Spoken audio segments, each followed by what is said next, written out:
Hello नमस्ते। आज म फ्राइड राइस बनाउन गइरहेको छु, यानि कि भुटीमा पहिला मैले तेलमा ससेज र अन्डालाई बनाएँ मजाले। अनि त्यसपछि मैले घिउमा प्याज, खुर्सानी, लसुन अनि चना हालेर फ्राई गरेँ। मैले थोरै बेसार र नुन पनि हालेँ त्यसमा।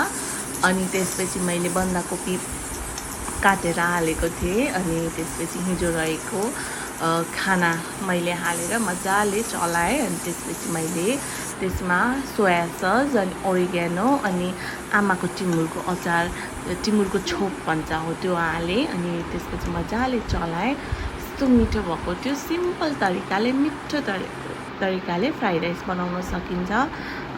हेर्नुहोस् त कस्तो राम्रो देखिएको छ। तपाईँहरू पनि यसरी बनाएर खान सक्नुहुन्छ है। यो चाहिँ सजिलोका लागि हो, छिटो पनि मिठो पनि हुन्छ। तपाईहरूले पनि यसरी बनाएर खानुहोस् है त। यसरी बनाएको मेरो छोराले पनि एकदम मिठो गरेर खान्छ। ल तपाईँहरू पनि बनाउनुहोस् है त।